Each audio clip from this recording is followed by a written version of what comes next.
네, 오늘부터 그 세포 부분 들어가 볼까요?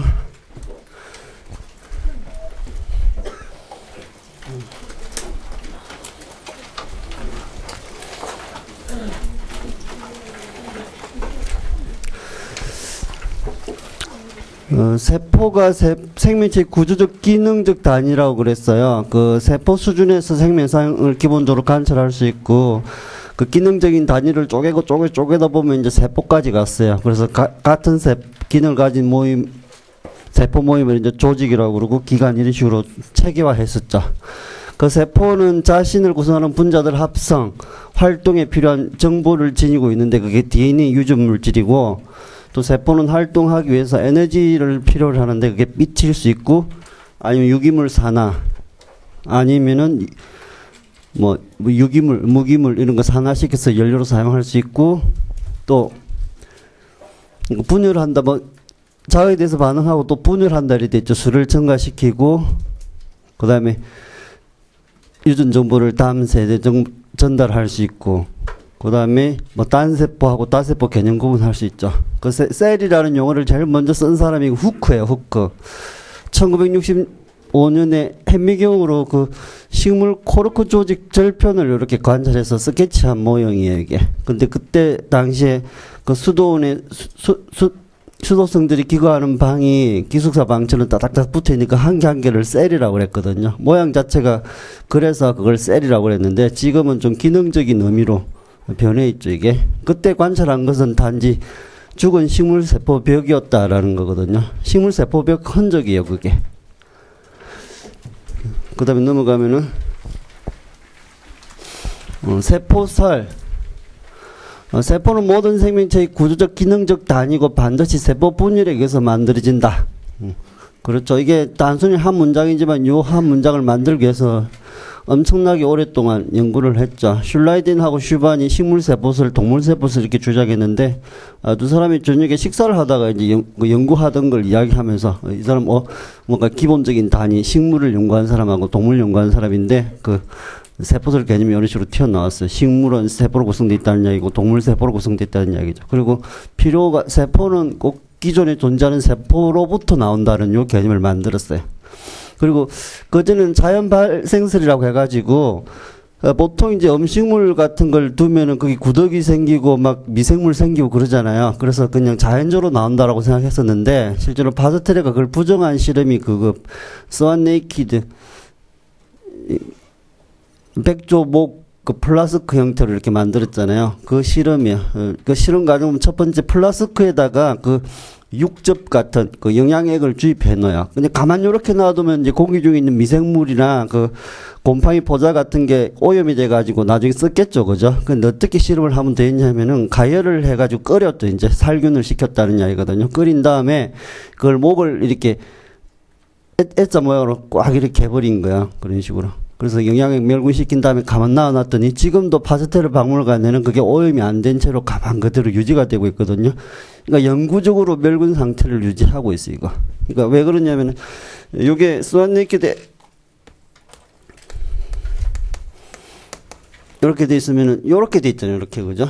요렇게 돼 있거든요. 그러니까 보통 이제 공기 중에 여기는 우리 눈에는 안 보이지만 먼지에 세균이라든지 곰팡이 포자 이런 거 엄청나게 많아요. 진짜 많거든요. 우리가 기침을 하면 할 적에 그런 거 엄청나게 나오는데, 이렇게 들어오더라도 이게 못 타고 올라가. 여기서 다 이렇게 걸러지거든요, 이게. 그래서 못 타고 올라가기 때문에 오염 자체가 안 되는 여기는. 그래서 지금도 영구적으로 멸균 상태 유지하고 있다 이런 이야기예요. 그러니까 생물로부터 생물이 안 나온다는 거죠. 이걸 만약 그래서 또 다른 그 대조 실은 뭐냐면, 여기서 이걸 잘라버렸더니 이렇게.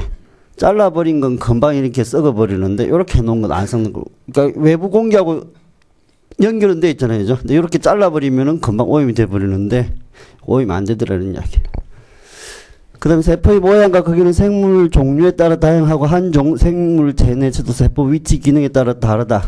세포 크기는 생물체 크기하고는 무관하다. 예를 들어서 개미하고 코끼리, 몸체 크기는 엄청나게 차이 나지만요, 세포 크기는 그렇게 큰 차이 안 난다는 이야기죠. 그리고 생물체 몸집이 크다는 건 세포 수가 많다는 거하고 관계 있고, 세포 크기는 어느 정도 제한을 받는데 그 이유가 이제 뒤에서 나와요. 그리고 생물의 각군에 속하는 생명체 세포는 그 구조, 기능, 생활 형태가 다양함에도 세포라고 하면은 기본적인 공통점이 있다고 그랬죠. 첫 번째 세포막으로 둘러싸여 있어서 외부 내부 구분을 짓는 그 구조물이고, 그리고 그 세포막을 통해서 물질 교환이 일어나고요. 그리고 유전 물질인 DNA 가지고 있다리 돼 있어요. 그리고 효소계 물질 대사 수행안들이 돼 있거든요. 이게 가장 기본적인 특징들이에요. 세포들 뭐 모양이나 구조 이런 게 다르더라도. 그리고 세포는 종류에 따라 다른 기능을 나타낸다. 그 세포마다 이 구조 기능이 다른 건 활동하는 유전자 종류나 그 얼마나 단백질을 많이 만드는가 이런 발현량이 서로 다르기 때문이거든요. 이는 나중에 발생하고 분자생물학에서 또 다루는 개념인데, 그 옆에 그림 보면은 배아줄기세포예요. 미분화된 배아줄기세포를 LIF라고 돼 있죠, 이렇게. 그러니까 요거는 배아줄기세포 있죠. 분화를 억제해주는 인자예요. 이제 실험에 혹시 이런 거 넣었으면, 이거 LIF 인자 이걸 넣었으면은 배아줄기세포 분화를 억제해줘요. 배아줄기세포는 미분화된 세포거든요. 그러니까 배아줄기세포라는 건 우리 이제 수정란이 만들어지고 분열해서 2세포, 4세포 되고 이런 단계에서 아직 미분화된 어떤 기능을 가지도록 특정은 안 됐어요. 아직 미분화된 그 상태에 있는 세포들인데, 나중에는 그 세포들이 분화가 일어나서 우리 인체 구성하는 220여 가지 세포를 다 만들게 돼요. 그러니까 사람이라는 것도 결국 수정란 하나에서 출발했잖아요. 근데 여기서는 이제 우리가 배아줄기세포를 배양할 수도 있어요, 시험관에서. 그때 우리가 필요에 맞게 이제 분할을 시키겠죠. 근데 그 전까지는 분할 억제해줘야 되니까 요런 걸 꼭 넣어줘야 돼요. 그래서 그 실험에서 LIF를 제거해버리면 어떻게 돼요? 미분화된 세포들이 이제 막 뭉쳐가지고 특정한 세포로 분화된다 이런 이야기거든요. 그게 어떤 건 혈액세포 될 수 있고, 상피세포 될 수 있고, 지방세포 될 수 있고, 평활 근육세포, 신경세포, 뭐, 심장근세포 이렇게 될 수 있어요. 물론 그 과정을 또 들여다보면은 특정한 세포로 되는 데는 또 다른 어떤 화학적인 자극이 필요하거든요. 또 세포 간 접촉 이런 거 필요한데, 어쨌거나 여기서는 LIF 하나 그냥 실험할 때 미분화된 상태 유지시켜 주는 거다 이런 이야기.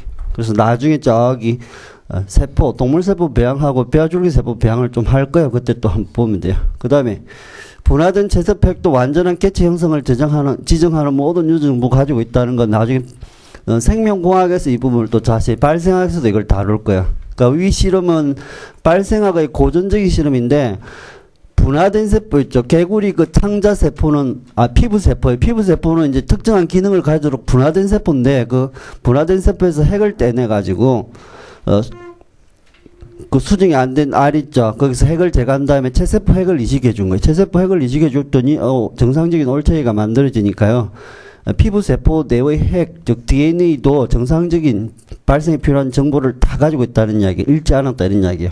그러니까 특정한 일을 하도록 변해 있었지만 세포가 그렇다는 이야기고, 지금의 그 생명복제 기술은 그 체세포 핵 이식이라는 거거든요. 그 보면은 체세포 하나 떼오고, 그 다음에 난자에서 그 핵을 제거한 상태에서 역시 체세포 핵을 이식해가지고 이렇게 거기는 엠브리오 단계 이렇게 해가지고 이식을 시키잖아요, 대리모에. 그러면 그게 태어나요. 유전적으로 똑같은 클론이 태어나는데, 이 부분도 생명공학에서 생명복제 부분에서 자세히 다룰 거예요. 그 다음에 넘어가면은, 세포의 크기죠.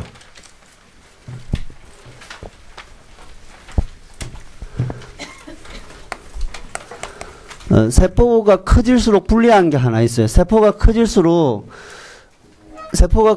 물질이 세포 크기죠. 빨리빨리 이렇게 확산이 안 돼가. 예를 들어서 이게 세포라는 게 있다고 해보죠. 그럼 이게 세포막이에요. 그리고 여기 이제 세포 중심이겠죠. 이 세포 중심부까지 물질이 빨리빨리 들어오고 노폐물 같은 거 빨리빨리 나가줘야 되거든요. 그러니까 세포막을 통해서 물질 교환이 일어나요. 그러니까 이 세포막이라는 건 물질 교환 표면적이죠. 그래서 세포막이 충분했을 때 이게 물질 교환이 빨리빨리 일어날 수 있거든요. 확산이 많이 일어날 수 있거든요. 그러면 어떤 분자가 있다고 해보죠. 이렇게 여기 네모하고요, 동그라미 이렇게 분자가 있어요. 물질이 있어요. 근데 보통 세포막을 통과할 적에는 두 가지 방식으로 통과하거든요. 뭐 에너지 쓰든 안 쓰든 관계없이 이거는 이제 확산 개념. 이렇게 물질이 오면 이제 아무 데나 이렇게 확산하다가 여기 이제 이렇게 이게 막을 통과할 수 있는 거면 바로 이렇게 통과해 들어올 수 있어요. 아니면은 세포막을 그냥 통과하기 힘든 경우는 요게 막 이렇게 확산해서 막 돌아다니다가 여기 세포막이 좀 운반체 이렇게 마주치면은 세포 내로 들어올 수 있거든요. 이렇게. 그래서 막을 그대로 통과해 들어오든 막에 있는 단백질을 통해서 들어오든지, 이게 들어오면은 그냥 이렇게 필요한 장소로 바로 쭉 일직선적으로 가지 않죠. 이게 들어온 다음에도 계속 확산하거든요. 이런 식으로 확산하겠죠. 그런 식으로 따지면은 이 중심부에 빨리빨리 에너지라든지 영양물질이 공급이 돼야 되잖아요. 근데 이게 세포가 커지면은 그게 점점 힘들어질 수 있어요. 세포가 커질수록 물질 확산 속도 문제가 나타나요. 그러니까 세포가 빨리빨리 활동할 때 만약에 크기가 작을 적에는 100이라는 에너지를 필요로 할 때 100이 충분히 공급이 됐어요. 근데 세포가 커짐에 따라서 100을 필요로 하고 있는데 계속 한 9 정도밖에 공급이 안 된다. 그럼 그 물질에서 제대로 수행이 안 일어나겠죠. 그런 시점에서 보통 물질 한계가 있는 그런 시점에서 보통 세포가 분열한다 이런 이야기거든요. 그래서 그 첫 번째 세포 크기는 물질 교환 가능한 표면적 크기에 제한적이다.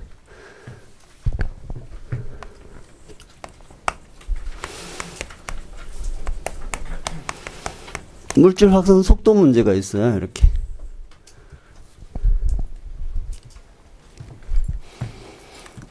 그래서 세포 크기의 상한은 수용액 중에 있는 용질 분자의 확산 속도에 의해서 결정되고, 이게 세포가 작으면 문제가 없어요. 근데 세포가 커질수록 확산 속도가 이제 계속 문제가 돼요. 이런 식으로. 그 세포의 내부와 외부 환경 사이 물질 교환 양은 표면적에서 결정된다. 그 요걸 이제 수학적으로 약간 표현하는 개념이 표면 부피 가설이라는 게 있죠. 예를 들어서 이 세포가 있으면은 단위 최적당 어떤 단위 최적당 필요로 하는 표면적이 있어요. 그 표면적을 쳐서 물질 교환이 일어난다고 그랬잖아요. 그래서 그 단위 최적당 일정한 표면적이 있어야 돼요. 예를 들어서 사람 한 명이 이렇게 한 평 정도를 필요로 한다. 뭐 이런 식으로 따지면 세포 최적이 뭐 이렇게 어느 정도의 표면적을 필요로 하는데, 이게 세포가 점점 커지면은 최적에 비해서 이게 필요한 표면적이 줄어들거든요. 그게 이제 표면적 그 가설, 예를 들어서 표면적. 이제 보통 이 구를 가정한 거예요. 세포가 구라고 할 때 구형이라 가정. 그러니까 세포가 꼭 구형은 아니에요. 이거는 그냥 설명하기 위해서 보통 많이 그리는 거고, 네모 뭐 모양이 불규칙한 거 이런 거 많거든요. 근데 구형 가지고 부피 표면적 설명이 좋으니까 그냥 동그랗다고 생각하고 이렇게 하거든요. 그럼 이건 4파이 R 제곱이죠. 최적 부피.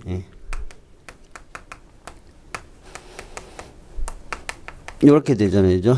그래서 이렇게 되기 때문에 보통 단위 최적당 표면적 있죠. 단위 최적당 필요한 표면적, 물질 교환을 위한 단위 최적당 물질 교환 표면적이 어느 정도 딱 한계가 있다고 생각하면 돼요. 근데 이게 점점점 커짐에 따라서 요거는 4파이 R 제곱 이렇게 하는데 3분의 4파이 R 삼성이잖아요. 그죠? 그러니까 R분의 3이 되죠. 이렇게. 그래서 세포가 커지면 커질수록 V분의 1은 점점 줄어든다는 이야기거든요. 단위 최적당 필요한 표면적이 좀 줄어드니까 어떤 한계에 부딪힌다는 이야기. 그래서 세포가 커질수록 영양물질의 내부 유입과 노폐물 외부 유출이 신속하게 일어나지 못해서 세포막은 세포질과 핵의 물질에서 요구를 대상 충족할 수 없는 시점에 도달해서 결국 둘로 분열한다. 그런데 이제 요런 한계가 있기 때문에 세포들은 이제 모양을 좀 변형시킨다든지 좀 색다른 방법을 써요. 예를 들어서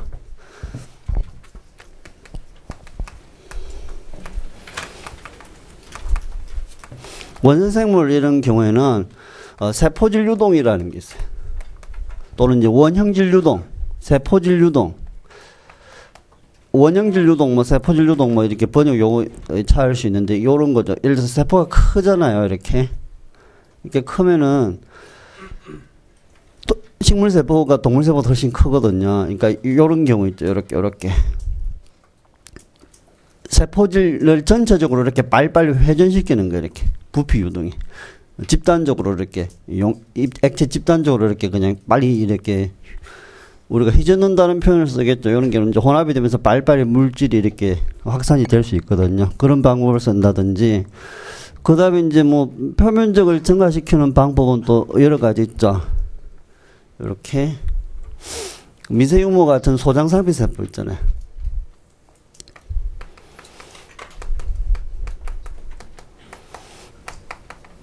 뭐 이런 경우 이제 표면적을 엄청 증가시켜주는 게 실제로. 이건 이제 브러시보드라고 그러는데 우리 칫솔 있잖아요, 칫솔. 그냥 이렇게 세포막이 맨 듯한 게 아니고 요런 데서는 이제 흡수하고 관련된 그런 부분에 특별하게 이렇게 막이 이렇게 굉장히 이렇게 칫솔을 생각하시면 돼요, 칫솔. 브러시보드 있죠, 칫솔 이렇게 하면 이렇게 있잖아요. 세포막이 그렇게 뾰족뾰족 튀어나왔다는 얘기. 그리고 이제 뭐 도토리인데 여기 요런 거 우리가 미세흉모라고 그러거든요, 미세흉모. 요 안에 그 세포 골격 성분이 있어요. 누가 이렇게 삐죽삐죽 이렇게 막이 굉장히 유동성이 있고 약하잖아요. 근데 내부에 힘을 이렇게 만들어주면 이렇게 뾰족뾰족 이렇게 올라올 수 있는데 요게 요 아래쪽에도 이렇게 또 그물망 구조처럼 받쳐주고 있고 이렇게 있거든요. 요 부분이 바로 세포 골격 중에 액틴 미세섬유예요. 그래서 액틴 미세섬유는 미세흉모 형성에 관여한다. 나중에 세포 골격 부분에서 또 다룰 텐데 하여튼 뭐 잔잔한 도토리 지시 이렇게 좀 챙겨두시기 바랍니다.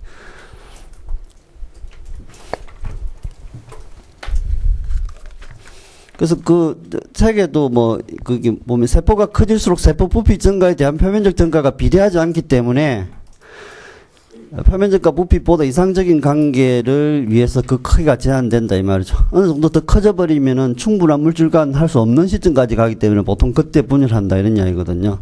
그래서 표면 부피가 세포가 왜 그렇게 작냐 이런 기죠. 어느 정도 한계가 있냐 이런 이야기거든요.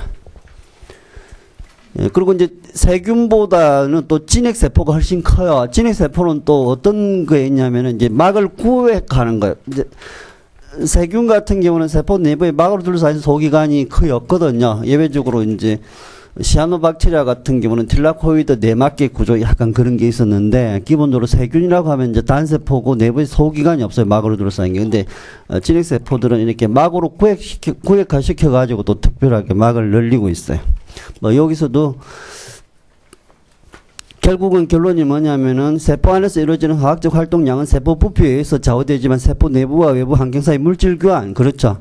그래서 표면적에 의해서 좌우된다 이 말이죠. 어떤 화학적인 활동을 많이 할 수 있는 건 부피에 비례하고 어떤 물질을 많이 받아들일 수 있는 것은 표면에 비례하는데 그게 맞아야 되겠죠, 밸런스가. 그래서 그 쭉 읽어보시면 알 수 있을 거예요. 그 다음에 그러면 세포의 최대 사이즈는 뭐에서 제한되는가? OV죠, 그죠? 외부하고 교환할 수 있는 그 표면적 있죠. 충분한 표면적이 있어야 된다는 얘기. 그 다음에 이제 세포의 구분에서 원핵하고 진핵이에요. 저 앞에 우리가 고세균, 진정세균하고 진핵세물 3개 비교했었죠, 그죠? 여기서는 이제 크게 원핵하고 진핵 2개로 구분하는데 가장 구분 기준이 뭐였어? 핵막이 있냐 없냐 이거거든요. 진핵세포는 핵막, 즉 막으로 둘러싸인 핵이 있는데 세균은 그게 없다. 핵막이 없다 이런 이야기. 그래서 첫 번째 원핵세포. 핵막이 없고 세포질의 염색체 DNA가 누클레오이드 상태로 그대로 존재하고 원핵세포는 세포막으로 둘러싸여 있으나 세포 내에 막으로 둘러싸인 소기관이 존재하지 않는다는 이야기거든요. 그리고 진핵세포는 세균 뺀 나머지는 전부 다 진핵이에요. 그래서 뭐 원생생물이나 균류, 동물, 식물 돼요. 일단 길다란 선형의 DNA, 히스톤하고 결합되어 있다는 게 또 특징이 존재하고 핵이 있어요. 그래서 그리고 막으로 둘러싸인 소기관이 있죠. 그 다음에 그 세포 내부에 그 세포 골격 성분이 있어요. 나중에 뒤에 미세소가, 미세섬유, 중간섬유 이 3가지 배울 거거든요. 그 작년에는 미세섬유 그 중합 키네틱스에 대해서 나왔었어요. 그리고 그 전에는 미세소간 중합 키네틱스에 대해서 나왔었어요. 그렇더라도 이 세포 골격 성분은 어떤 일을 하고 그 구분이 다 돼 있어야 돼요, 나중에. 그래서 또 강조가 될 부분이 세포 골격 성분이. 그리고 진핵세포는 세포막, 소포제, 골지체, 핵막, 리소솜, 소낭 등의 내막계를 가지고 있다 돼요, 내막계. 그래서 내막계에 해당되는 기관이 있고 내막계에 해당되지 않는 기관이 있는데 이는 뭐 간단하게 한번 구분해 볼 필요가 있어요. 이들은 물리적으로 직접 또는 간접적으로 연결되어 있는 건데 이따 그려보도록 하죠. 그 다음에 세균의 DNA는 그 세균 모양이 그냥 간단하죠. 보면은 전자현미경 템 사진이 있고요. 그 다음에 그림 보면은 누클레오이드, 그 DNA가 그렇게 뭉쳐 있어요. 그 다음에 막을 보면은 세포막 바깥에 또 세포벽이 있고, 뭐 단순한 구조예요. 그 다음에 진액 같은 경우는 이제 복잡하죠. 일단 핵이 있어요, 핵이. 핵 안에 DNA 있고, 그 다음에 뭐 핵막을 포함해서 세포막, 골지, 소낭, 미토콘드리아, 복시좀, 리소좀, 분비소낭, 뭐 조면소포제, 할면소포제 이런 거 굉장히 많이 있죠. 또 뒤에서 다 나오는 거니까 일단 다시 보도록 하고요. 그 다음에 넘어가면은 이제 세균.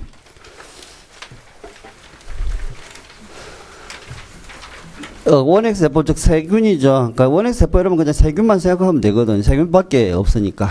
원핵세포에는 핵과 세포질 구분짓는 핵막이 없고, DNA가 세포질에 그대로 퍼져 있는 누클로이드라는 섬유상 구조물로 존재하고 세포 소기관이 없어요. 그래서 그 세균 염색체, 세균 크로모좀, 그 누클레오이드 상태로 뭉쳐 있어요, 세포 내부에. 그리고 핀브리에라고 하는 그 돌출 구조물 있죠. 이게 뭐 표면 부착이라든지 이런 게 있고, 뭐 모든 게 다 가지는 거 아니고 일부 원핵 세포들이 이런 부착 구조물을 가지고 있어요. 표면에 부착하다든지 이런 거 있죠. 누클레오이드, 그 세포 DNA가 뭉쳐 있는 거죠. 이런 식으로 막으로 둘러싸이지 않다고 돼 있잖아요. 핵막이 없죠, 여기서는. 리보솜은 단백질 합성하는 기관인데 세균이 가지고 있는 리보솜은 70S짜리, 진간계수가 70S였잖아요. 진액은 80S였어요. 그리고 세포박, 세포질 전체를 둘러싸고 있고 외부 내부 구분짓는 경계죠. 그리고 세포막을 통해서 물질 교환이 일어나고 뭐 신호 수집하고 그래요. 그 다음에 세포벽, 이 굉장히 단단한 구조물이 다 되어 있거든요. 보통 세균 내부의 삼투압이 훨씬 높거든요, 바깥보다는. 그래서 물이 쳐들어올 수 있는 환경인데 세포벽이 단단하게 지져주니까 터지지 않고 이게 유지가 돼요. 세포벽을 약화시키는 거 우리 앞에서 배운 게 페니실린, 펩티드 글리칸 그 펩티드 가교 형성을 억제했잖아요. 리소자임, 글리코시드 결합을 분해해서 세포벽 약화시키면은 보통 삼투적 용균을 유발한다고 그랬거든요. 그런 건 다 챙겨둬야 되고. 근데 캡슐은 그 탄수화물 젤과 같은 그런 탄수화물 코팅된 청이에요. 그 세포벽 더 바깥 부분에 그 우리 콧물 같은 걸쭉한 요런 탄수화물 청이 있거든요. 이런 거 이제 캡슐이라고 그래요. 이런 게 뭐 식세포 작용으로부터 보호를 한다든지 계면 활성제나 항생제가 이렇게 세포 내부로 침투하는 걸 약간 막아주거든요. 자기들한테는 유리해요, 이런 게. 그 다음에 이제 플라젤라 보면은 이걸 회전시키면서 추진하는 운동기관이거든요. 이게 회전시키고, 전 시간에 공부할 때 이 편모를 회전시킬 때 양성자 9배 에너지 쓴다고 그랬죠. 양성자가 들어오면서 이게 회전하거든요. 시계 방향이든 반시계 방향이든. 그리고 회전 방향에 따라서 이게 운동 방향이 달라지거든요. 하여튼 그건 더 보도록 하고. 그 다음에 그 세균의 모양 자체가 크게 그냥 동그랗다. 코커스 구형이라고 그러고요. 길쭉한 거 막대 모양이죠. 대장균이 대표적인데 그런 걸 바실러스 로드 간균 이러고요. 그 다음에 나선형 있죠. 그래서 구균, 간균, 나선균 이런 식으로 구분을 해요. 뭐 이런 모양이 있다는 정도 이해하시면 돼요. 그 다음에 넘어가면은, 그럼 이제 실질적으로 세균 구조를 간단하게 그려보고 어떤 구조물이 있는지 쭉 한번 살펴볼까요?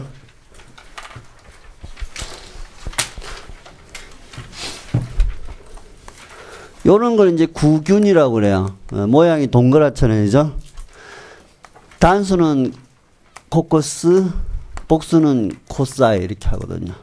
그 다음에 이렇게 막대 모양이 이렇게 있죠.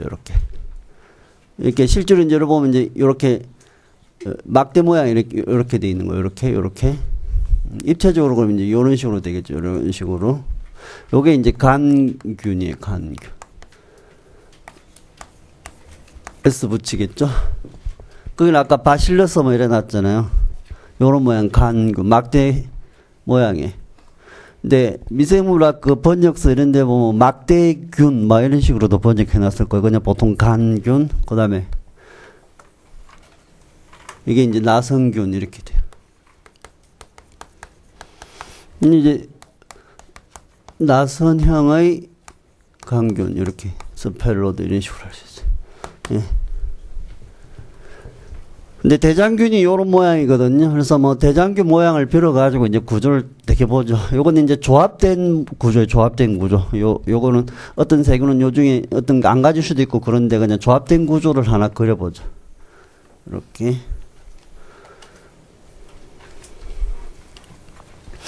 요게 이제 막으로 둘러싼 이 세포막이에요. 그리고 세포막 바깥에 이렇게 튼튼한 벽이 있어요. 대부분 세균들은 이 세포벽이 있어요. 물론 세포벽이 없는 세균들도 있어요. 예외가 있거든요. 생물체 워낙 다양하기 때문에 예외가 있는데 있는 표준적인 구조를 그리고 있어요. 이렇게 세포벽 튼튼하거든요.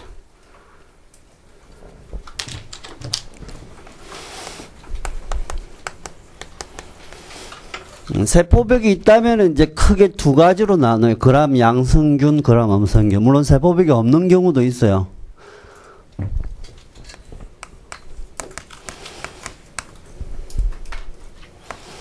없는 세균도 존재한다 이 말이죠. 그 대표적인 게 이제 마이코플라즈마. 병원체거든요. 사람에도 이제 동물에도 감염하는 마이코플라즈마. 그 다음에 서모마이코플라즈마, 서모플라즈마. 예. 이런 것들은 거기 없어요. 세포벽이 없어요. 이거는 진정세균에 해당되는 거, 이건 고세균에 해당되는 거거든요. 둘 다 없어요. 근데 보통 이제 세포벽이 있다 그러면은 그람 염색 있죠. 차이에 따라서 그람 양성균하고 음성균으로 구분해요. 이렇게. 근데 그람 염색 요 방법 자체가 또 뭐 미생물에서는 뭐 중요한 실험이니까 이게 출제가 돼서 그람 염색 과정 자체에 대해서 출제가 되었거든요. 그게 이제 그람 양성균. 그러니까 여기 G 플러스 G 마이너스 이렇게 해놓죠. 이렇게 세포벽이 약간 차이 나거든요. 더 자세한 구조는 나중에 세포벽에서 보면 돼요. 일단 기본적으로 세포벽이 있다고 그러면 이제 이런 식으로 양성균, 음성균 이렇게 구분하는데 우리가 앞에서 배웠던 펩티드 글리칸은 기본적으로 다 있고 여기는 그럼 양성균은 간단히 비교하면 이렇게 돼요. 이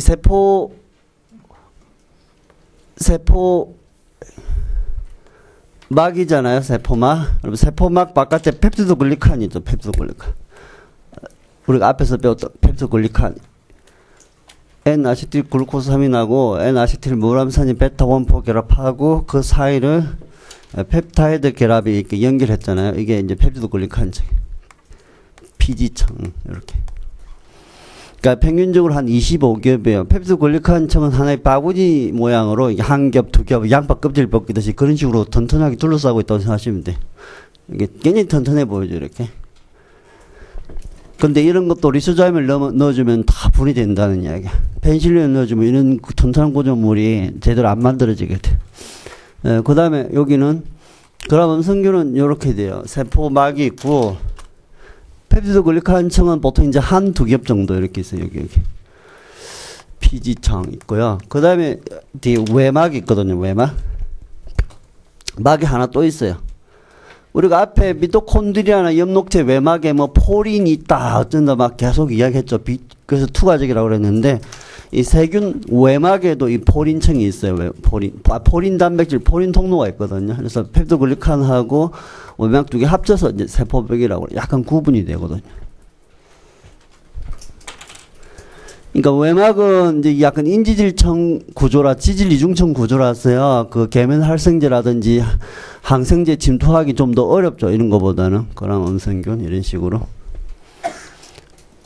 장에 서식하는 세균들도 그 썰개접 성분이라든지 이런 거가 이렇게 침투에 들어갈 수 있는 이런 경우는 약간 방어 장벽이 돼요. 대장균은 그럼 음성균이겠죠. 딱 봐도 장에 서식하는데. 이는 뭐 차근차근 공부하도록 하고요. 그 다음에 여기 DNA 이제 들어가 있기도 DNA 들어가 있어요. 근데 DNA가 보통 이제 대장균이 요말 하면은요, 한 1 정도 나오면, 사이즈가 1 정도 된다 그러면은, 이 DNA가 한 뭐 1300, 뭐 엄청나게 길겠죠, 이렇게. DNA가 동그란 DNA인데, 이거 뭐, 칠판전 이렇게 그 테두리 다 이렇게 해가지고, 이만한 동그란 DNA가 요만한 공간에 들어가려니까, 엄청 패키지가 돼야 되겠죠. 그래서 한정된 공간에 패키지가 뭉쳐있는 거, 이렇게. 이런 식으로. 동그란 DNA가 이렇게 좀 뭉쳐있다, 이런 이야기죠. 요게 누클레오이드예요. 누클레오이드.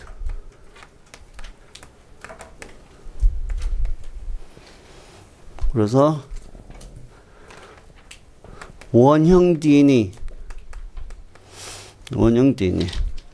플러스 이제 단백질 플러스 RNA 요런 성분들로 이루어져 있어요. 그런데 보통 이제 진액에서는 히스톤 단백질이 결합해서 염색질 상태로 응축이 됐잖아요. 근데 세균은 진정 세균은 히스톤이 없죠. 고세균은 히스톤 비슷한 게 있다고 그랬잖아요. 근데 히스톤 아니지만 염기성 단백질 있죠.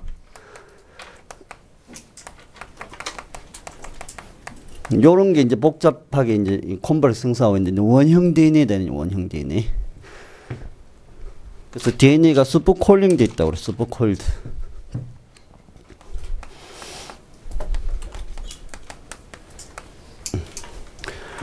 그러니까 DNA가 이렇게 뭉쳐 있는 거예요. 그 다음에 세균의 DNA가 이렇게 동그랗고, 그 다음에 리보솜이 엄청 많아요. 리보솜.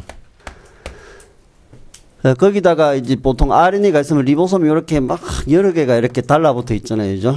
요렇게. 요런 걸 폴리솜 구조라 그래요. 폴리솜. 요거는 폴리솜이에요. mRNA에 리보솜이 여러 개 달라붙어 있는 거 있잖아요. 이거는 세균이든 진액이든 다 있어요. 근데 보통 이제 세균은 여기 RNA가 전사되면서 바로 번역이 되거든요. 근데 요 그림에서 또 요렇게 쓰면은 이렇게 그려주면 이건 뭐냐면은 DNA에서 RNA가 만들어질 때 단백질도 같이 만들어지는 그림이라고 생각하시면 돼요. 그게 또 중요한 특징이거든요. 진액은 핵이 있어가지고 전사된 게 핵을 빠져나와서 세포질에서 단백질로 번역이 되는데 세균은 안 그래. 핵이 없죠, 핵이. 핵이 없기 때문에 유전 정보로부터 RNA 만들 적에 바로 번역이 같이 일어나. 리보솜이 바로 달라붙어요. 만들어진 mRNA에. 그래서 요 폴리솜 구조, 여기도 이제 빠져나온 거 이렇게 있고, 이렇게 전사되면서 이렇게 있는 그려놨어요. 그래서 요거는 뭐냐면은 분자생물에서는 중요한 개념이죠. 전사와 번역이 동시에 진행. 이렇게. 그러니까 요거는 이제 전사된 다음에 또 빠져나와서도 번역의 일부 쓰일 수 있죠. 이제 세균은 그 mRNA 수명이 평균적으로 한 2, 3분밖에 안 되거든요. 그러니까 보통 이제 전사되면서 번역이 되고, 또 그게 이제 살아남아서 또 이게 툭 튀어나오면 이제 합성제 다 나오면 또 여기 또 합성 더 좀 오래 될 수 있겠죠. 이런 식으로. 전사 번역이 동시에 진행. 그래서 세균에서는 전사 번역이 동시에 진행되기 때문에 전사 감쇄 현상이 가능해. 진액은 전사 감쇄 현상이 없는데 그 전사 감쇄 현상이 굉장히 특징적이야. 그게 뭐 트리토판 오페론에서 대표적으로 이제 보통 언급하는데 그게 출제가 되었죠. 그죠? 그게 되었어요. 그런 개념이. 네, 그 다음에 요 리보솜.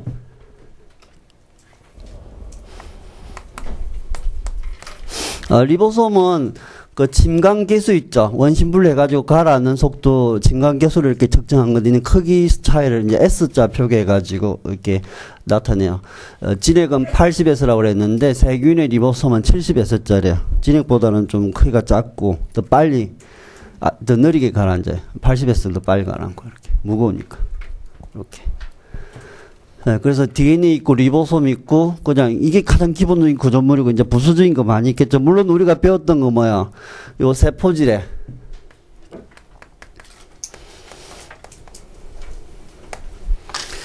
우리가 앞에서 배웠던 거 정리하면 생화학에서 배웠던 거 정리하면은 해당하고요. TCA가 여기서 진행되었죠. 그죠? 지방산 분해 이런 거 다 여기서 진행되겠죠. 여기 세포막에서 어떻게 돼요? 여기 전자전달기하고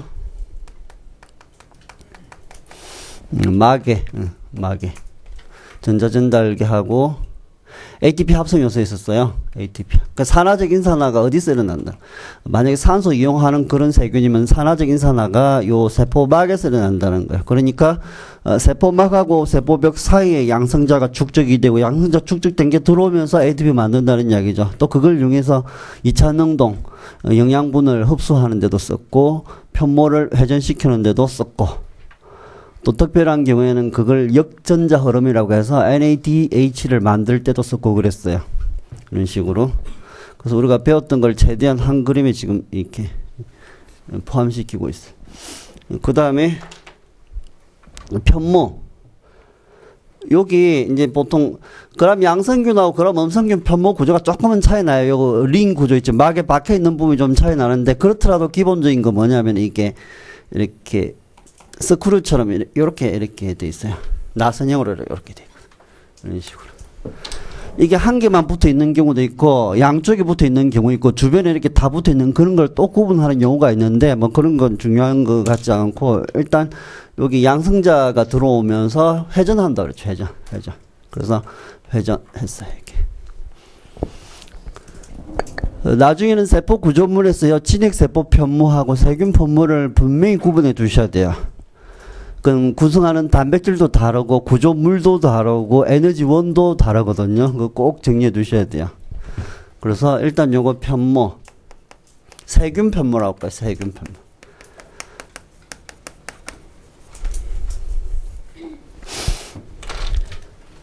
요거는 양성자 구배 소모하에서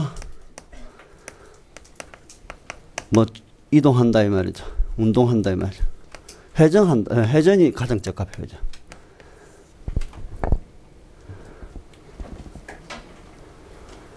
그러니까 이 진핵생물 편모는 정자 운동이 대표적인데 우리 인체에서 편모 가진 세포는 정자밖에 없어요. 정자는 이제 체질 휘두르듯이 탁탁 치는 듯한 그런 스트레스 운동을 하는 있는 회전 프로펠러식 회전 운동 하거든요. 그리고 ATP 에너지를 쓰는데 여기는 양성자 구배 에너지죠. 양성자. 전혀 달라요. 그래서 나중에 또 구분.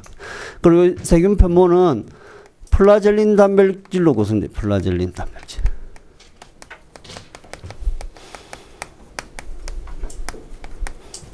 플라젤린 단백질로 구성되어 있더니.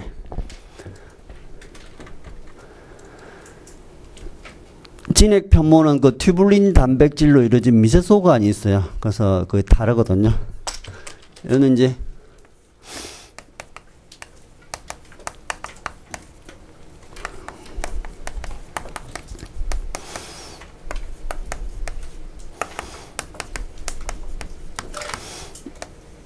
구조차에 존재한다. 나중에 이 부분이 이제 중요하다는 얘기.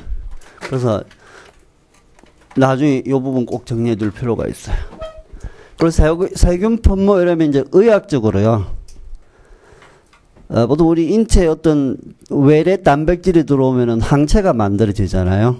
근데 세균들이 편모를 가지고 있는 사람이 가지고 있는 단백질이 아니죠. 그러면 우리 인체 들어오면 이물질로 인식이 되고 당연히 항체가 만들어지겠죠. 그때 항체를 만들게 하는 그런 물질 항원이라고 그러는데 요거를 무슨 항원? H항원이라고 그래요.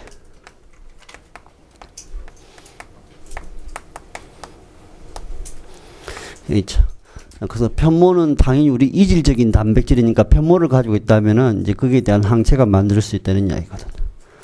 그리고 세균의 편모 있잖아요.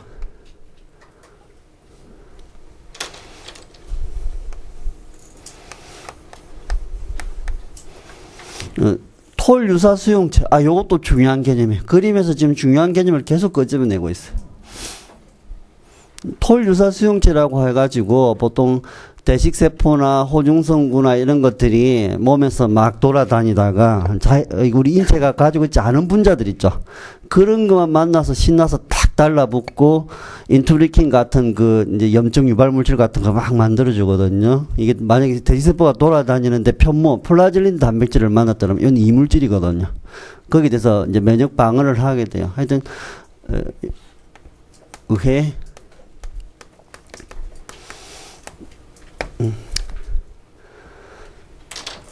근데 오늘 톨 유사 수용체 공부할 거예요. 대신 요거보다는 저기 LPS 외막에 여기 외막에 여기 있죠. 여기 LPS 존재. 리포폴리사카라이드라는 물질이거든요. LPS 물질. 근데 요게 마찬가지로요. 근데 요거는 내독소로 잡아요. 내독소로.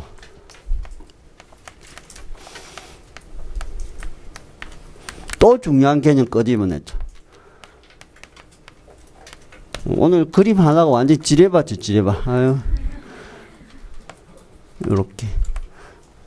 내독소만 중요한 게 아니야. 내독소하고 외독소를 비교하는 게 중요해, 두 개. 외독소도 있고, 내독소도 있는데 비교하는 거. 이따 비교해 볼 거예요. 그리고 요것도 톨 유사 수용체 있죠. 톨 유사 수용체에 의해서 그러니까 보통 이제 일반 생물학 책에도 톨 유사 수용체 얘기가 조금 나와요.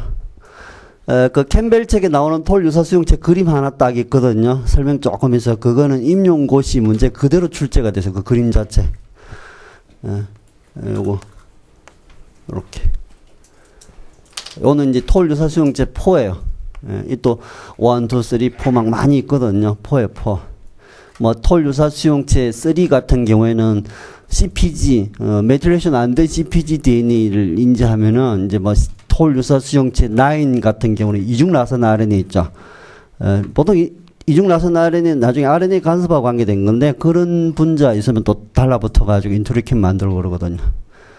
이중 라선 RNA를 만나면 보통 이제 인터페론이 그래서 만들어져 그런 식으로. 나중에 또 보도록 하죠. 하여튼 이 중요한 개념 계속 나오고 있어요. 이런 식으로. 그 다음에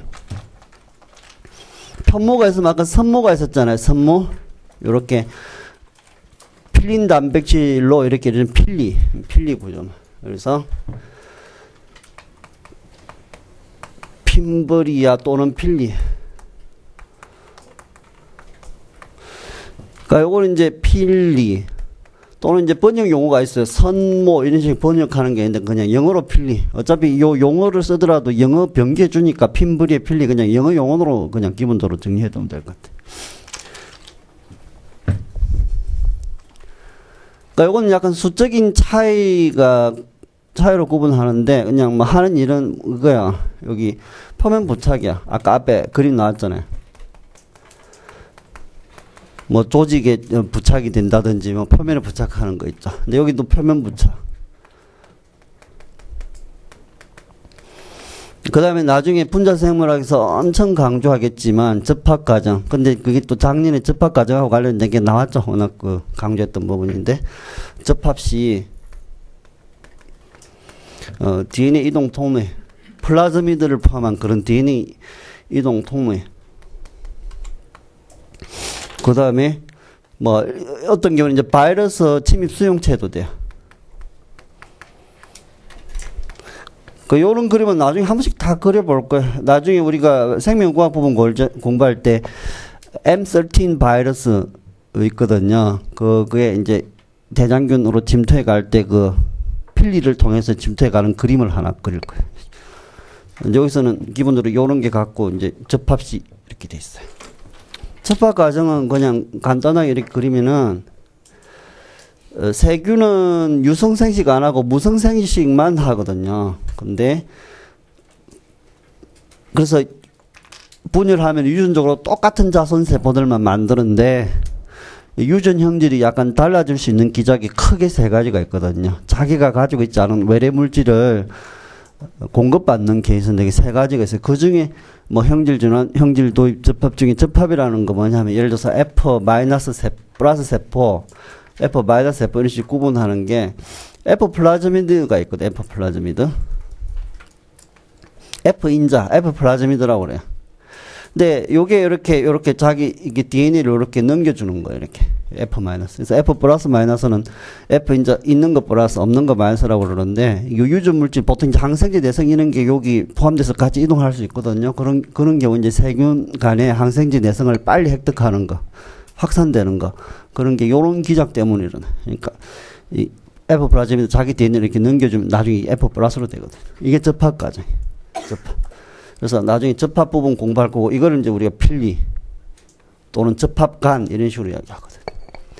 그래서 필리 또는 핀브리아 뭐 이런 게 있고 그 다음에 요 주변에 걸쭉한 그 탄수화물층 있죠. 탄수화물층. 탄수화물 외피층이 더 둘러싸고 있단 말이에요.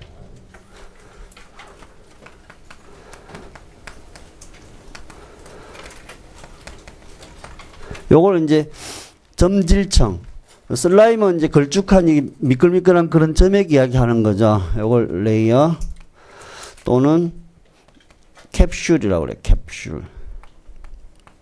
이걸 이제 현막 이런 식으로 번역했어요. 그 물질 구성은 기본적으로 같아요. 단지 이 슬라임 레이어는 좀 느슨하게 이렇게 이 탄수화물이 느슨하게 이렇게 그때 있는 거 이건 약간 덴스하게 좀 밀집된 거 이게 좀 더 빽빽하게 이렇게 끝 약간 느슨하게 이렇게 돼 있어요. 그런 이제 그림에서는 그냥 이렇게 얇게 그렸잖아요. 이게 캡슐이라는 게 어마어마하게 두꺼워요, 실제로. 나중에 분자생물학에서 배령균 형질 준환 실험할 때 배령균 있죠. 그런 경우도 이제 동그란 거 이런 게 두 개가 이렇게 붙어가 배렴쌍균이거든요. 자기 주변에 캡슐을 세균이 이만하잖아요. 그럼 캡슐을 요따만하게 이렇게 둘러싸고 요따만하게. 이렇게 둘러싸고 있으면은 탄수화물층이 워낙 두텁잖아요. 이게 인체 들어오더라도 식세포가 딱 보기 이걸 잡아서 삼켜도 소화를 못 시키거든요. 살아남아서 폐렴을 유발할 수 있어요. 근데 이런 걸 못 만드는 것들은 이제 그냥 쉽게 잡아먹히고 병원성이 없거든요. 예, 그런 거예요. 그래서 세균이 이 캡슐을 가진다는 것은 기본적으로 식세포 작용으로부터 자기를 보호할 수 있는 그런 이점도 있고요. 뭐 표면 부착하는 데도 도움이 되고, 그 다음에 탄수화물 자체가 이게 수분을 많이 끌어당길 수 있기 때문에 건조한 그런 데서도 탈수를 약간 막을 수 있고, 그 다음에 이게 항생제라든지 계면활성제라든지 썰개접 성분이 있죠. 그런 것들이 여기까지 침투하려면 그만큼 힘들잖아요. 이렇게 들어가려면. 그러니까 그런 일종의 방어 장벽이 된다고 생각하시면 돼요. 그러니까 여러 이점이 있으니까 이런 구조물이 등장했겠죠. 이런 식으로 그 전반적으로 우리가 이렇게 살펴봤고, 이제 나머지 하나 더 이제 플라즈미드.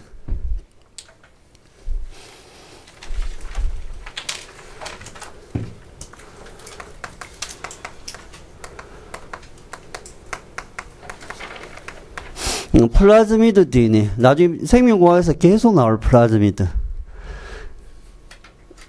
이 세균 DNA는 이렇게 크잖아요. 그죠? 이렇게 크죠?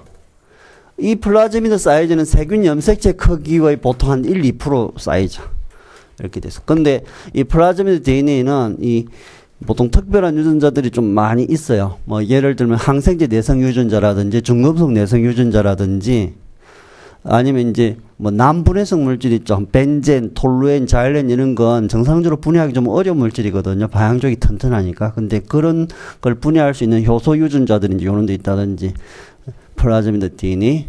그리고 나중에 그 TI 플라즈미드라고 해서 식물의 뿌리혹 말고 그 크라운골, 종양 형식의 그 크라운골을 만든다든지 그런 거 나중에 또 공부할 텐데, 요거는 이제 영어식 표현은 요래요.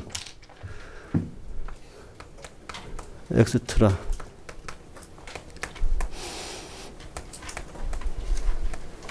염색체 DNA가 아니라는 얘기. 염색체 DNA는 아니고, 그러니까 획외성, 그러니까 염색체 외성, 염색체 DNA가 아니고, 스스로 복제할 수 있는, 서큘라 DNA다, 이렇게. 근데 예외가 있겠죠. 플라즈미드 DNA 이제 예외적으로 선형인 게 있어요. 뭐 예전엔 다 원형 이렇게 가르쳤는데 지금은 변형이 좀 관찰되거든요. 뭐 옛날에 그랬지만 미토콘드리아 DNA, 엽록체 DNA, 플라즈미드 DNA 전부 다 원형으로 가르쳤는데 지금은 변형이 있어서 예외적으로 선형이 있다. 플라즈미드 DNA 예외적으로 선형이 있다. 엽록체도 예외적으로 선형이 있다. 미토콘드리아도 예외적으로 선형이 있다. 다 그렇게 그게 맞아요 지금은.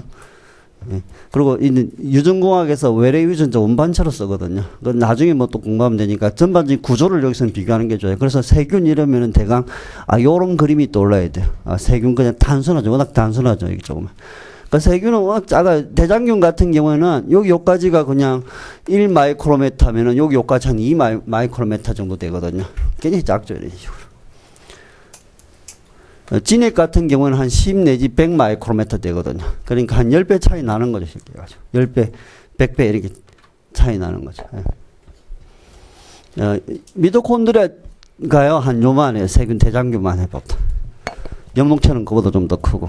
세균이 대강 어떤 건지 이해하실 거예요. 그러면 세균 구조물 처음부터 쭉 볼까요? 첫 번째, 핵막이 없어요, 핵막이.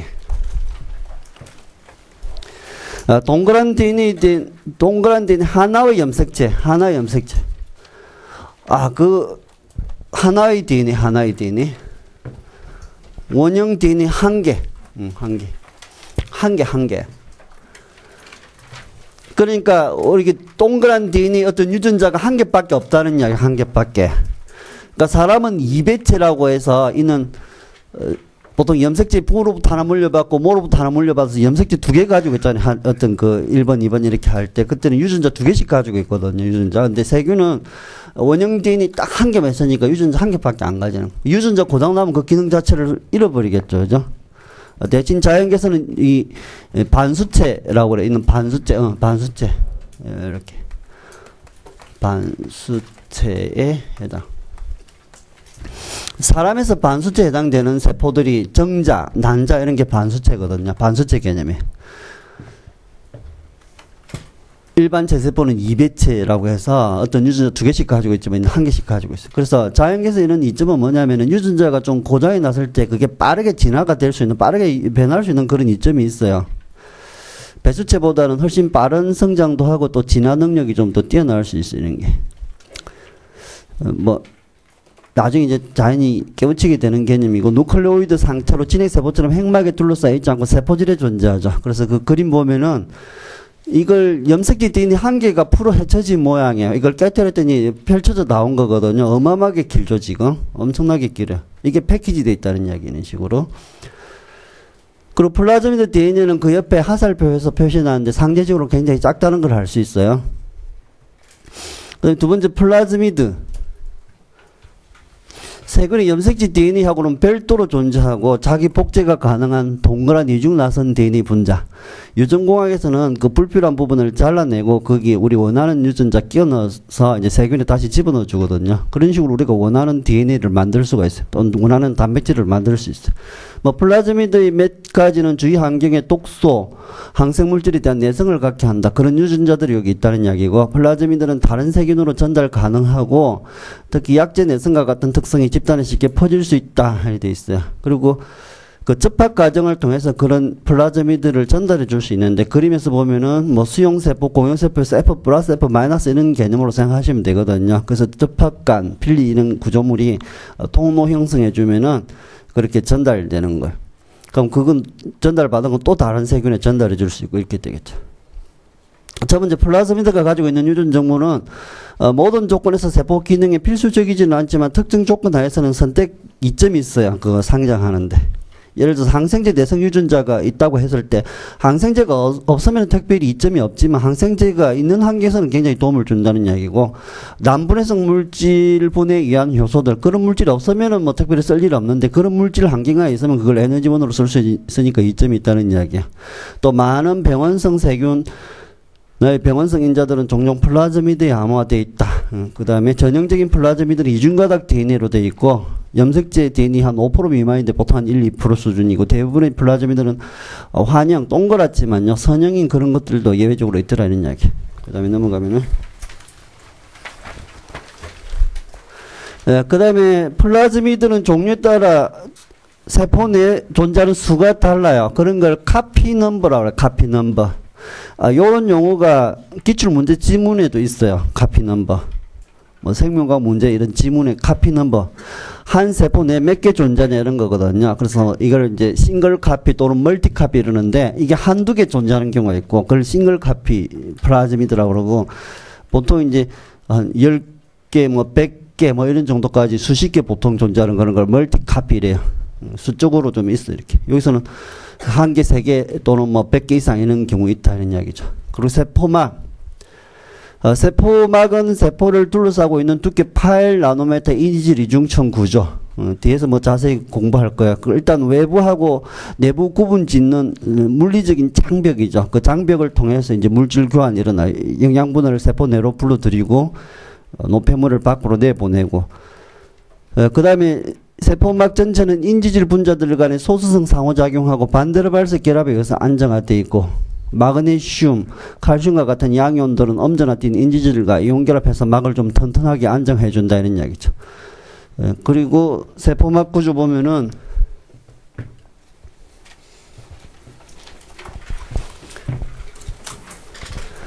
진정세균하고 고세균하고 좀 달랐죠.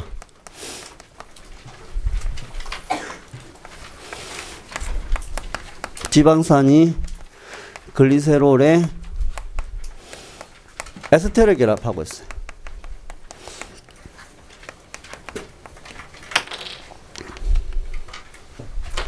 그리고 여기는 가지친 탄화수소였죠. 가지친 탄화수소가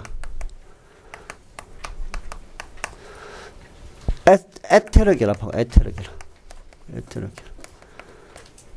그리고 이거는 예외 없이 이제 이중층 구조. 인지질. 이렇게 하면은 인지질 분자를 머리 모양의 친수성 머리 부분에 꼬리 지방산 2개 달려 있는 거 이렇게 그렸잖아요. 그러니까 소수성 꼬리 지방산 부분은 안쪽으로 문을 빼서 안쪽으로 이렇게 모여 있는 거죠. 이런 구조. 이렇게 리포존 구도 생각하면 되잖아요. 실질적으로 이제 요렇게 돼 있겠죠. 요렇게 돼 있는데 그냥 요 화면만 이렇게 줄여봤어요. 이렇게. 근데 요거는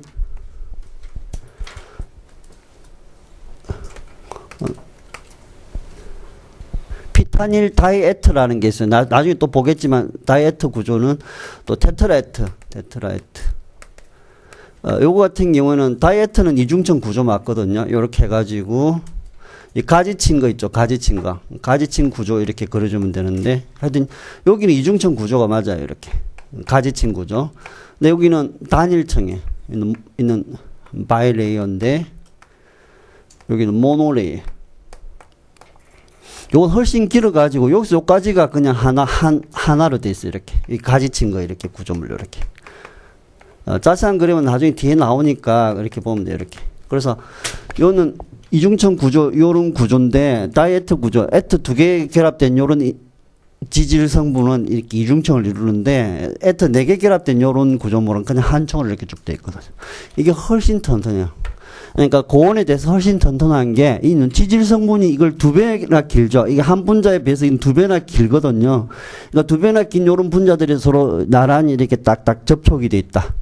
소성작용하고 반대로 발석이랑 훨씬 강해. 우리가 지방산 그 길이에 따라서 녹론점이 높아졌잖아요. 그죠? 마찬가지로 더 어마어마하게 높아지겠죠. 그죠? 그래서 보통 요런 구조물을 가지고 있는 게 아까 뭐 서모플라즈마 같은 이런 고온에 사는 고세균들 있죠. 그런 경우는 세포벽이 없는데도 이제 이런 구조물이 튼튼하게 지탱을 해주거든요. 그 약간 차이가 있어요. 이렇게. 요 개념 이미 출제가 되었지만 하여튼 이런 식으로 구분이 될 수 있다는 이야기예요.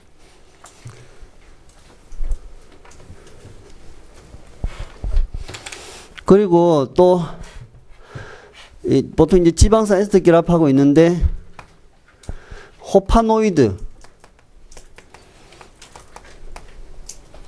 호파노이드가 있어. 호파노이드. 여기 이제 요런데 호파노이드 구조가 이렇게 있어요. 이렇게.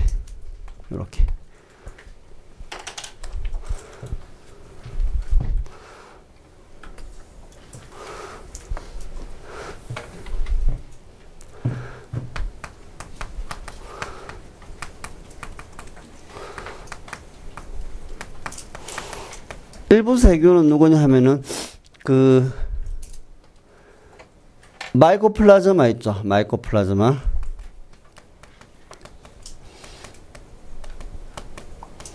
그 다음에 최근에 그 뭐 보면 이제 메탄 생성균도 이걸 가지고 있다고 그래요. 호파노이드 구조하고 스테롤 구조는 막을 튼튼하게 견고하게 해주는 구조예요. 그래서 뭐 호파노이드 스테롤. 우리가 콜레스테롤 익숙하잖아요. 익숙하죠. 요런 구조물은 인지질 분자 자체는 굉장히 유동적이거든요. 근데 평면 넓적한 요런 구조들이 인지질 분자 사이사이에 껴들어가 가지고 막을 안정화시키고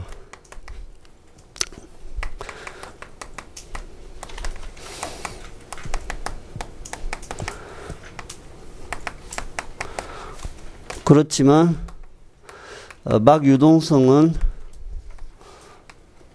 감소한다. 이게 들어가면은 스테롤 구조 어떻게 돼요? 이렇게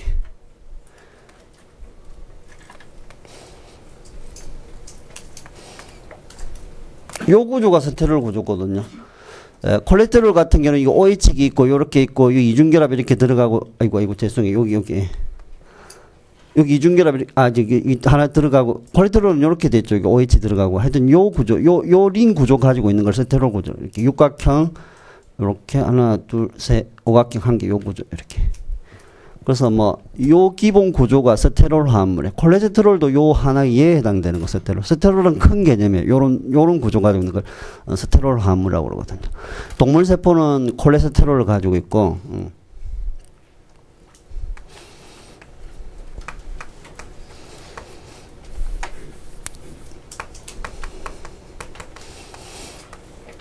동물은 막에 이제 콜레스테롤을 가지고 있잖아요. 식물은 파이토스테롤, 파이토가 식물을 의미하는 용어죠, 그죠? 파이토스테롤, 식물 스테롤을 가지고 있어요. 근데 콜레스테롤 구조하고 조금 차이 나지만 기본적인 구조, 요런 구조 되는 이야기야. 뭐 예를 들어서 스티그마 스테롤, 이렇게. 균류 같은 경우는 에르고스테롤, 에르고스테롤 이렇게 줬어요.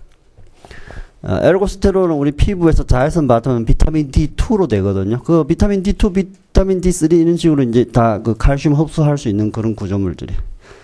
그래서 이렇게 가지고 있는데 세균들 중에는 이런 스테롤 화합물을 가진 것들도 있고 이게 호파노이드 구조는 비슷해요. 비슷하니까 이렇게 기억하는 거지 뭐.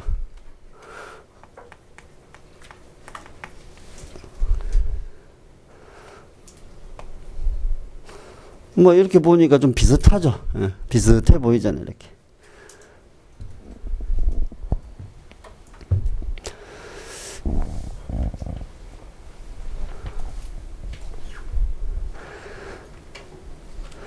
예, 그래서 뭐 세포막에서 특징적인 건 요런 정도 정리해 둘 필요가 있어요.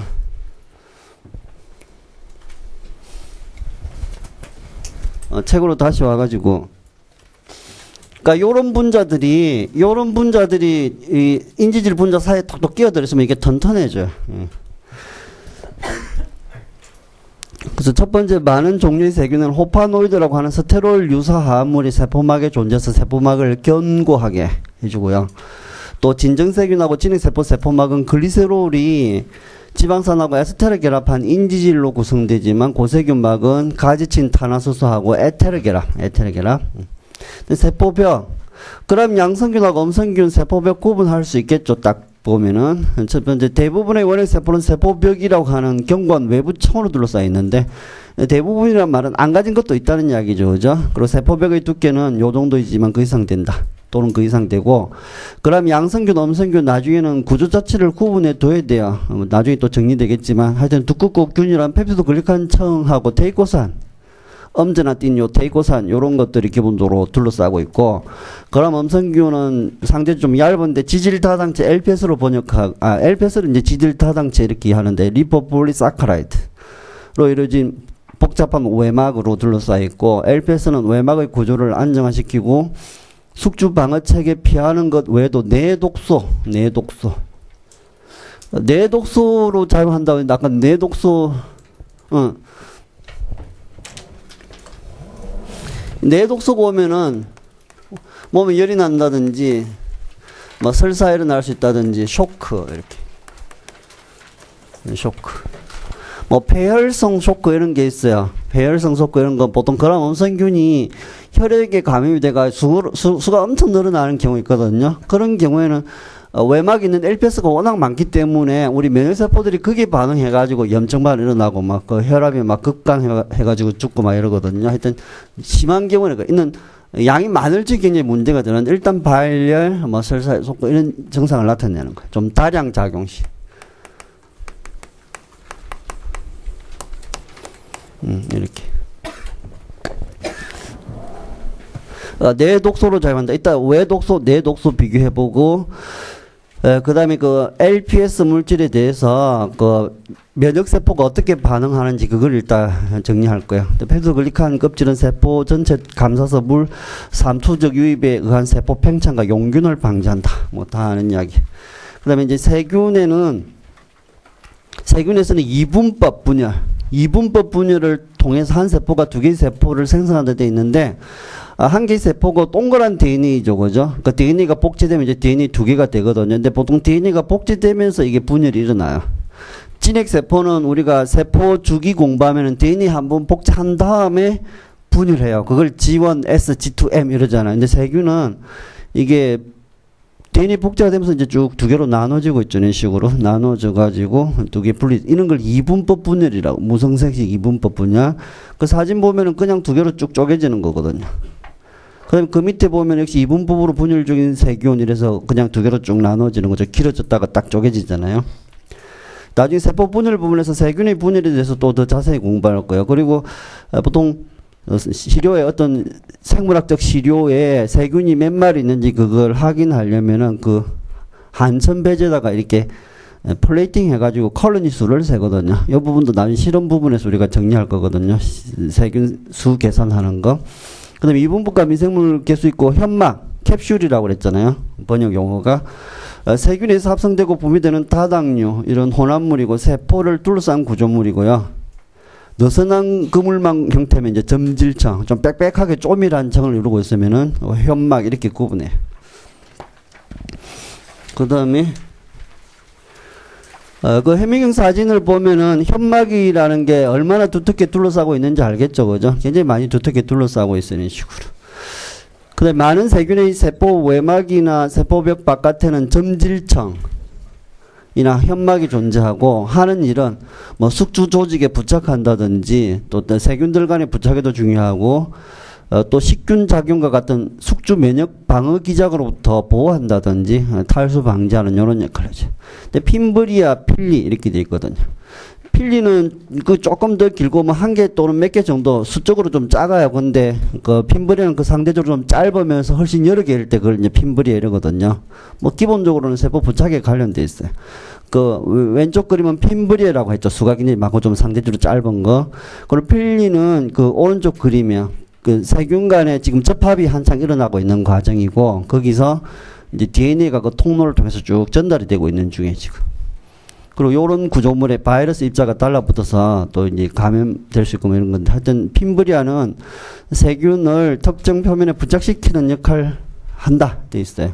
특히 병원성 세균이 동물 조직에 흡착한다든지, 아니면 세균이 표면에 부착해서 생물막을 만든다든지 이런 경우에 이런 게 필요하다고 그랬어요. 그리고 필리는 핀브리하고 구조 비슷하지만 좀 더 길고 뭐 몇 개 정도 있죠. 그리고 바이러스 입자 수용체로 쓰일 수도 있고, 또 세균 접합 시에 DNA가 이동하는 통로가 된다는 이야기. 그 다음에 넘어가면은 이제 편모. 원핵세포는 편모라고 불리는 길고 실처럼 생긴 단백질 섬유 가지고 움직이는데 뻗어나온 돌출 구조물이 되어 있거든요. 그래서 플라젤린 단백질로 구성되어 있다는 거. 이는 진핵세포하고 다른 단백질이야. 그리고 포르펠러처럼 회전한다. 시계 방향, 반시계 방향. 그러니까 방향을 틀 수 있거든요. 회전하고 H편, 그러니까 H항원, H항원으로 작용해서 우리가 병원체를 동정, 구분할 적에, 확인할 적 이걸 쓸 수도 있어요. H항원. 그래서 그 출혈성 장염 그 있죠. 이콜라이 5157 H7 할 적에 H7이 이 편모 타입으로 구분한 거거든요. 그리고 네 편모를 가진 스피루에타는 아까 나선균 일종인데 그 내부에 그 마그로조사의 내부에 편모가 있어가지고 그걸 이제 나사식으로 회전시켜서 조직을 뚫고 들어가기 좋은 그런 구조물이 있어요. 근데 편모 합성과 조립 보면은 밑에 그림 보면은 편모 합성 과정이에요. 세포 내에서 만들어지잖아요. 그럼 그 편모 내부는요 그 빈 통로예요. 통로. 그 통로라서 단백질이 만들어진 다음에 그 내부로 쏙 들어가서 끄트머리에 톡 빠져나오잖아요. 그 끄트머리에서 자가 조립이 되는 거예요. 특별한 그 에너지원이라기보다는 그냥 자가 조립이 돼요. 서로 만나가 이렇게. 그래서 빈 관 모양의 요런 구조물, 그것도 나선형 구조물 있죠. 프로펠러 회전하기 위해서 그런 구조물을 이루고 있거든요. 첫 번째 세균의 편모들은 길이가 한 15나노미터. 길이. 직경이 15나노미터. 길이 한 15마이크로미터. 플라질린 단백질로 구성되고 속이 빈 중심부가 있어요. 그런 식으로. 그래서 합성이 될 때도 플라젤린 단백질이 세포 내부에서 만들어졌죠. 그 리보솜이 단백질을 만들어주잖아요. 그럼 단백질이 그 빈 중심 공간을 통해서 쑥 빠져나와서 끄트머리 오겠죠. 그래서 끄트머리 와가지고 이렇게 길어지거든요. 그래서 그 편모는 그 기저부가 아니고 그 끄트머리에서 자라게 돼요. 끄트머리에서. 그러면 진핵세포 편모도 끝선물에서 자라는 건 맞거든요. 뭐 나중에 보겠지만 하여튼 이 끝선물에서 자라는 거 중합에 대해서. 그 다음에 자가조립이 된다 이런 이야기죠. 자가조립. 그 다음에 양성자 구배 이용해가지고 회전하는 그런 운동 방식을 가진다 이런 이야기. 그 다음에 넘어가면은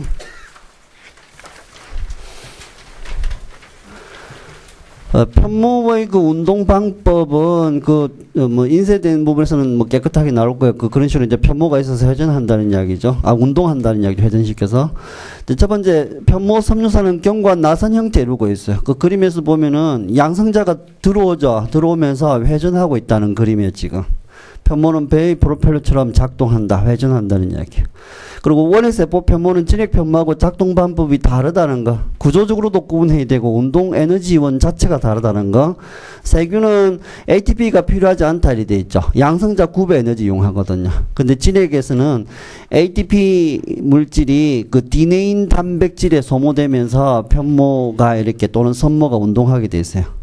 그 나중에 더 자세한 기작은 공부할 거거든요. 일단 요런 정도 이해하시면 돼요. 예, 그러면은 5분간 쉬었다가 이따가 내 편모 내 독소 외독소 구분해보고 LPS 그 반응 한번 살펴보고 또 들어가도록 하죠. 예.